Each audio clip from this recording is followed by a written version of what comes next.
Paz, bom dia. Estamos aqui para o nosso 30º dia de encontro com o Pai. E o texto nosso hoje é agradando a Deus por meio de uma fé santa.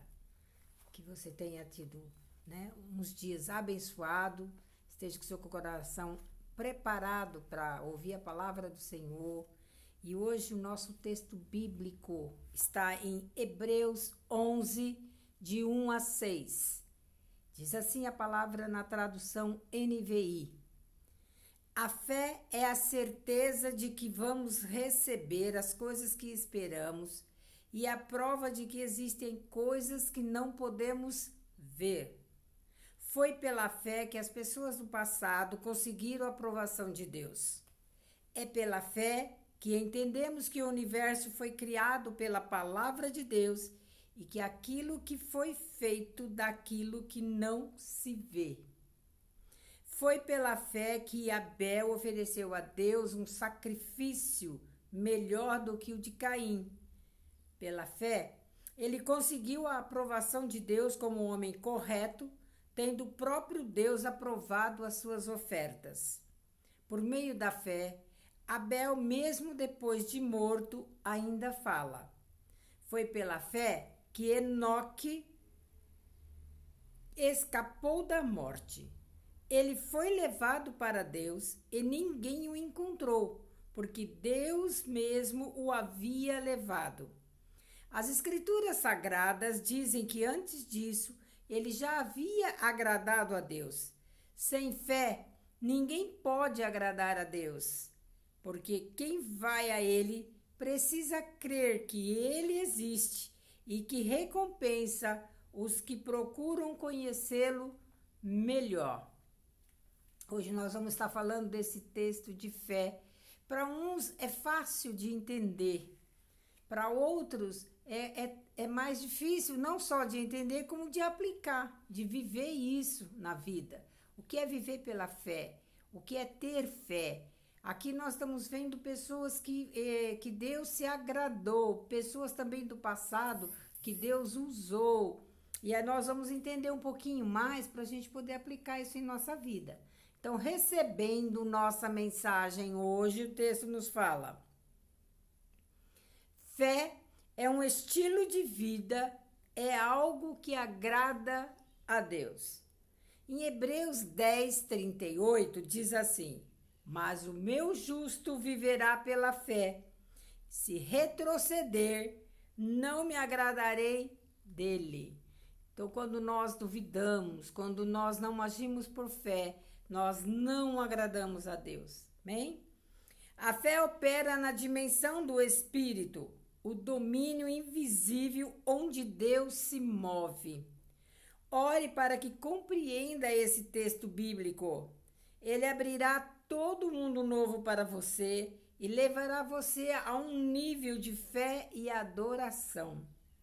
Quando oramos, devemos fazer isso com fé, com a expectativa de que Deus irá responder a nós. Amém? Então, tudo que nós tivermos que pedir a Deus, devemos pedir com fé, não duvidando ou não fazendo prova de Deus, mas crendo que já está lá. Amém? Medite no trecho de Hebreus 11, de 1 a 6, e responda as seguintes perguntas. Primeira, como você explica com suas próprias palavras o que significa fé?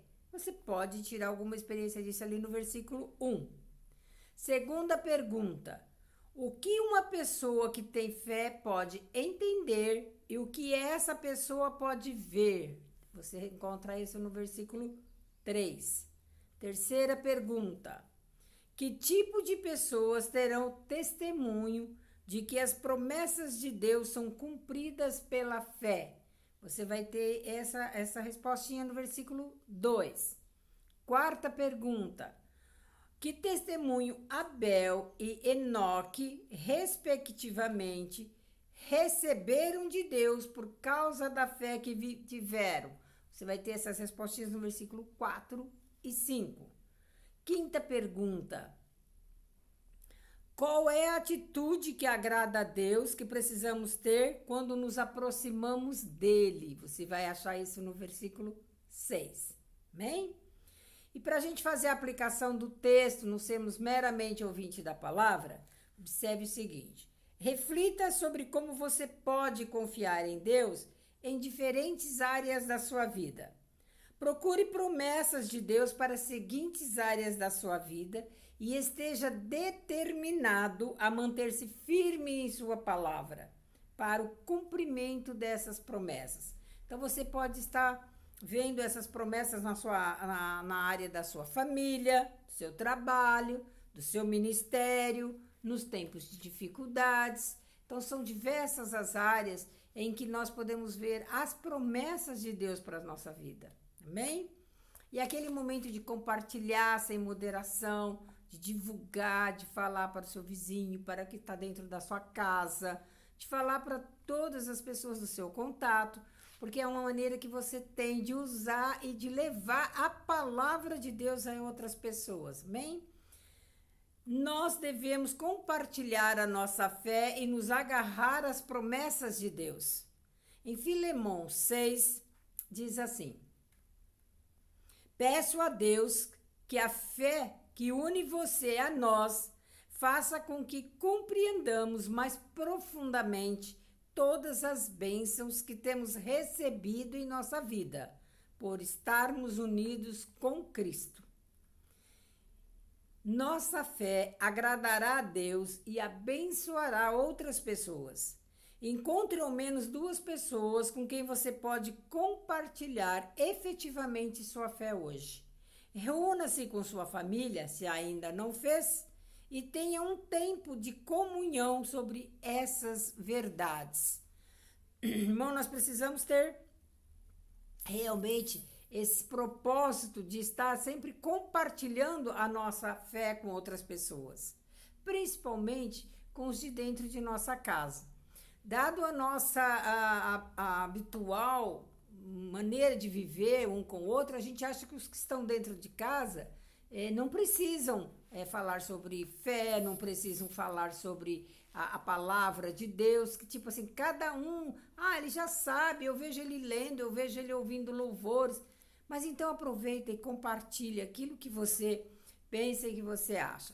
Eu tive uma experiência gostosa alguns tempos atrás, quando meu filho ainda era solteiro, de sentarmos uma manhã e começarmos a falar sobre a palavra de Deus. Nós estávamos lendo ali Jeremias, ali 29, e como foi legal ver como que ele via toda aquela situação de uma forma diferente da minha. E a gente pôde compartilhar as nossas experiências sobre aquele texto que nós estávamos lendo.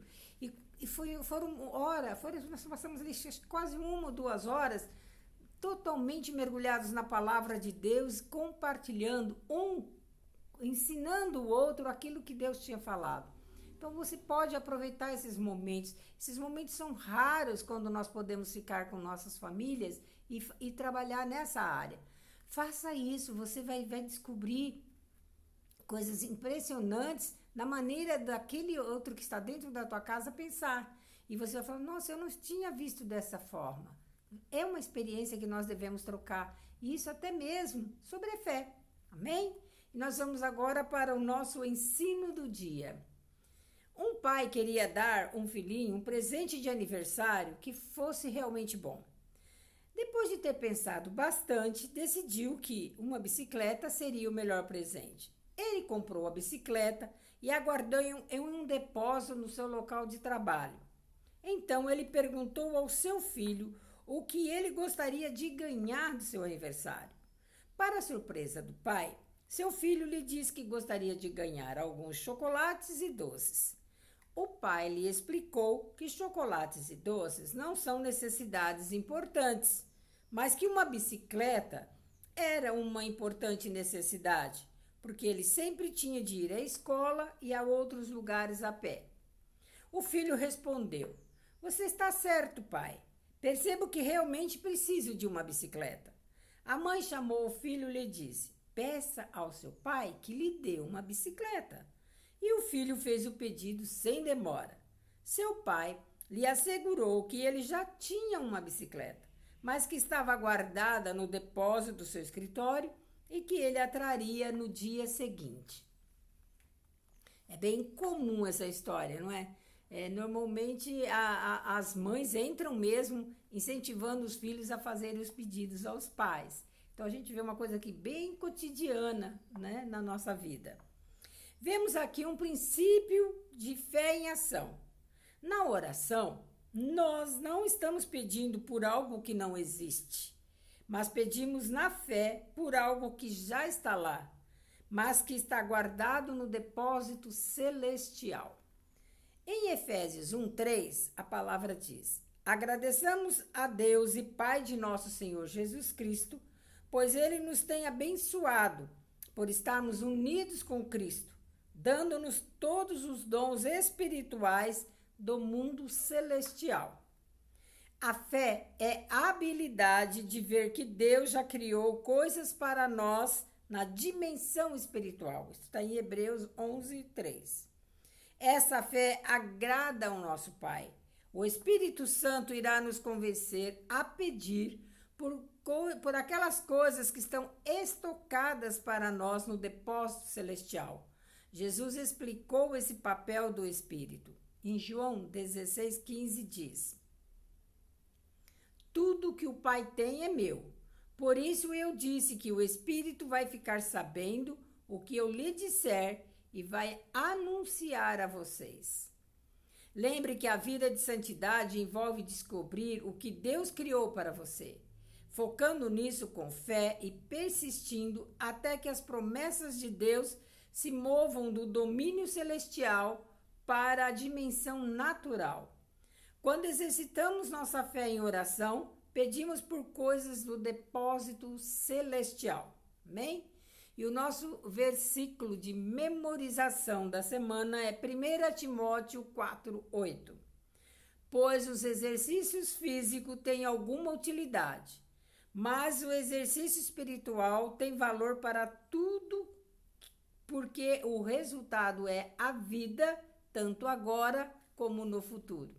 Espero que você esteja conseguindo memorizar o nosso versículo e que você também possa experimentar e desenvolver o dom da fé em você. Amém? Que Deus abençoe o seu dia, esteja preparado para amanhã nós estarmos aqui no nosso 31º dia de encontro com o Pai. Que Deus o abençoe abundantemente em nome de Jesus. Amém.